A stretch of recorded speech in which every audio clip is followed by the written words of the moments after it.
Comment doit se comporter la jeunesse de la République démocratique du Congo durant la période préélectorale, électorale et post-électorale, mais également il vient d'effectuer une grande tournée, bien que ça continue dans le Congo profond.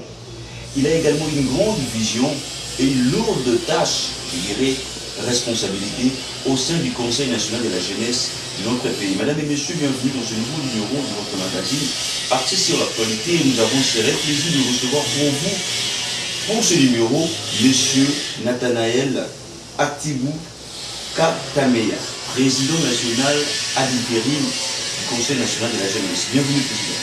Merci beaucoup, merci Charles. D'entrée de jeu, vous avez une lourde responsabilité, je l'ai dit dans l'univers de cette émission.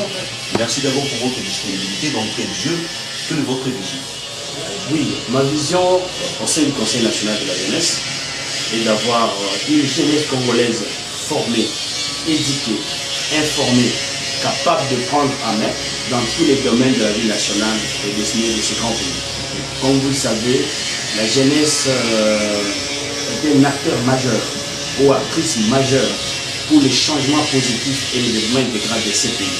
Donc il faudra avoir une jeunesse capable, une jeunesse avertie, une jeunesse éduquée. Et c'est ça notre vision. Comment ramener le pouvoir public, le partenaire techniques et financiers à évoluer avec la jeunesse, par elle, pour bâtir des sociétés plus démocratiques, plus légitimes, dans lesquelles les droits de l'homme et l'état des droits sont respectés. La tâche n'est pas du tout facile. Comment vous comptez y parvenir? Oui, comme vous le savez, le Conseil national de la jeunesse, c'est la représentation nationale de la jeunesse. Et donc, au sein du Conseil, nous sommes représentés au niveau de chaque province, au niveau de chaque territoire, chaque commune. Donc, le Conseil est installé à tous les niveaux du pays. Et nous avons des associations, NG et mouvements de jeunes qui sont membres du Conseil. C'est avec toutes ces subdivisions et organisations que nous allons y arriver, mais aussi avec l'accompagnement du pouvoir politique. Alors, vous venez d'effectuer une visite, je dirais une tournée dans le Congo profond. De quoi il était question et combien de provinces allez-vous sillonner? Non, notre idée, nous avons compris qu'aujourd'hui notre pays fait face à une agression étrangère, à une agression contre le Rwanda. Et c'est comme ça que nous avons pris le chef de l'État, au-delà de l'armée, au-delà de la sécurité, il a fait appel à la jeunesse. Parce que nous sommes en guerre. Et en faisant appel à la jeunesse, il était de notre devoir de lancer la campagne patriotique sur la jeunesse, paix, sécurité, cohésion nationale, qui consiste justement à former des groupes de vigilance, à réveiller les sens patriotiques aux jeunes, mais aussi à les amener au-delà de la guerre de l'Est. Aujourd'hui, il y a des fléaux qui gangrènent dans le pays, stigmatisés par les ennemis, c'est notamment le tribalisme, les divisions, le message séparatiste. Nous avons lancé donc cette campagne sur la jeunesse, paix, sécurité, cohésion nationale. La première phase consistait à former des groupes de vigilance pour collaborer, soutenir nos forces armées, nos forces de défense, mais aussi comment mener cette campagne sur la cohésion sociale, qui justement consiste à armer les jeunes, à combattre ces fléaux des tribalismes. Parce qu'aujourd'hui, le tribalisme étreint le pays. Aujourd'hui, le tribalisme fait rétrograder les pays. Le président de la République a une vision de développement de ces pays. Et donc, nous devons prôner l'unité, nous devons prôner la cohésion nationale, prôner la cohésion sociale, le vivre ensemble, la cohabitation pacifique, et faire voir à tous les jeunes que les Moussoïli, les Moulouba, les Moukongo, les Mungala, nous sommes un, nous sommes des Congolais, et que nous devons apprendre à cohabiter et à regarder tous à la même direction, à soutenir le président de la République et les institutions de ces pays, afin de voir ces pays rayonner et arriver à la dimension qu'elles méritent dans ce monde et dans le continent. Et jusqu'à preuve du contraire, vous avez sillonné combien de provinces et comment étaient vos visites ou votre tournée dans certaines provinces que vous avez déjà eu à visiter? Oui, nous avons lancé cette campagne ici à Kinshasa et nous avons réuni beaucoup de jeunes. D'abord ici, nous avons prêché dans le milieu universitaire, ici même au conseil, dans des communes. On est en train de faire réaliser cette campagne. Et nous sommes allés dans les Haut-Katanga et précisément à Lubumbashi, où nous avons été avec les jeunes au niveau du parc de l'Assemblée provinciale, on était avec les jeunes au niveau de la mairie, on était avec les étudiants, pratiquement toutes les couches. Et c'est une action qui est menée même au niveau de chaque territoire, au niveau du Grand Katanga. On a été dans les grands là-bas, et à Kolwezi, nous avons mené des actions, c'est une campagne qui est accueillie et les jeunes ont compris. Aujourd'hui, l'ennemi est à l'intérieur et il amène des discours de division, des conflits intercommunautaires, des discours séparatistes. Et donc il faut prêcher à la jeunesse, à l'unité, à la cohésion nationale, à la cohésion sociale.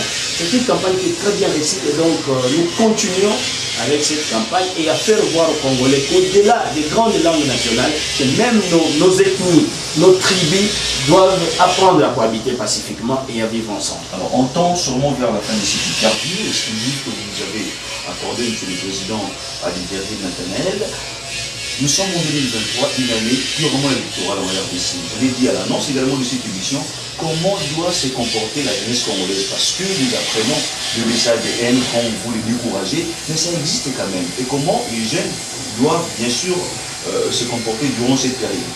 Je vais demander à la jeunesse à plus de responsabilités, à plus d'engagement, parce que la participation des jeunes dans les postes de prise de décision dans ces pays nécessite d'abord que la jeunesse soit active.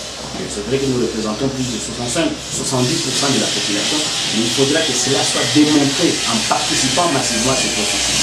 Et le Conseil national de la jeunesse aujourd'hui lance la campagne Jeunes pour Jeunes, justement pour avoir une majorité au niveau du Parlement, au niveau de l'Assemblée provinciale du Sénat et à tous les postes, parce que le chef de l'État pour son deuxième mandat a besoin de la jeunesse pour une nouvelle vision, pour une nouvelle énergie, afin d'amener le pays à se développer. Et donc je demande à la jeunesse à cultiver une culture démocratique, de tolérance, de l'amour, de paix et de contradiction. Donc il faudra comprendre aujourd'hui que nous ne pouvons pas tous avoir les mêmes opinions. Et donc nous devons nous comprendre ceux qui sont à l'opposé de nous, comment ne pas se lancer à la violence, comment développer un esprit d'amour, parce qu'il s'agit avant tout du pays, il s'agit de la démocratie. Et donc la patrie avant nos partis. Oui, bien sûr, c'est ça la démocratie. Effectivement. Exactement. Alors, monsieur Nathanaël, le monde, l'humanité va également célébrer la journée internationale de la jeunesse. Au niveau de votre structure, parce que vous êtes rattaché au ministère de la jeunesse, est-ce qu'il y aura des activités? Est-ce que ça ne va pas se passer en toute sérénité? Est-ce que vous avez prévu quelque chose? Oui, ben, c'est comme d'habitude. Hein. La journée internationale de la jeunesse, nous prenons le mois d'août comme le mois de la jeunesse. Okay. Et avec le ministre de la jeunesse et les conseils nationaux, il y a des activités qui sont prévues. D'abord, il y a un dialogue intergénérationnel qui sera le chef de l'État face à la jeunesse. Et donc pour ce mois, la jeunesse sera face au chef de l'État, ou le chef de l'État sera face à la jeunesse. Et donc il y aura un dialogue avec le président des deux chambres du Parlement, parce qu'il sera question d'être avec le président de l'Assemblée nationale et du Sénat et les jeunes.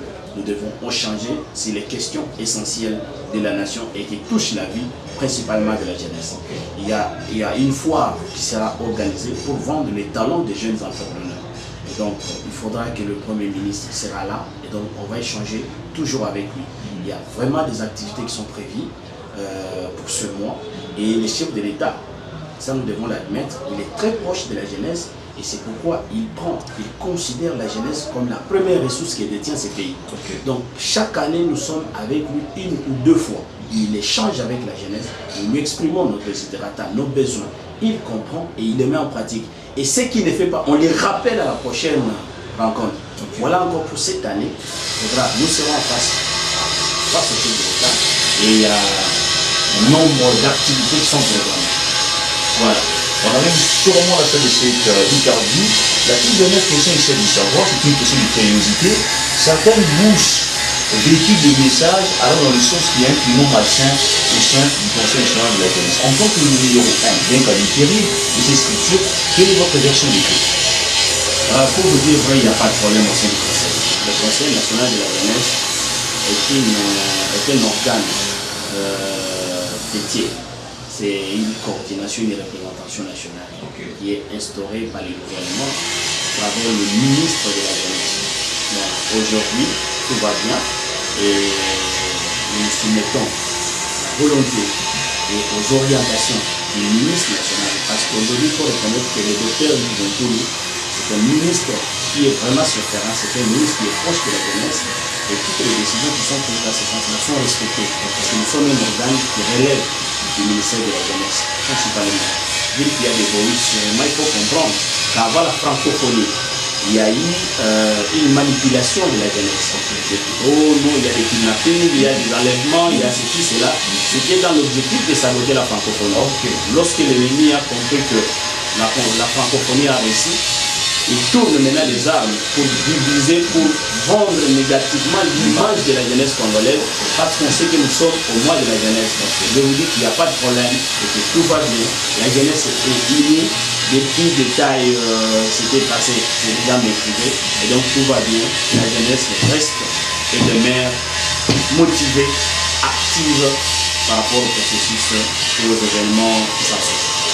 Monsieur Nathanaël Active Katania, je rappelle que vous êtes président habitué du Conseil national de la jeunesse. Merci de nous avoir accordé cette interview. C'est moi qui vous remercie, M. Charles. À vous, chers téléspectateurs, merci de nous avoir suivis. Le rendez-vous est pris la semaine prochaine, même heure, avec le même plaisir. À bientôt.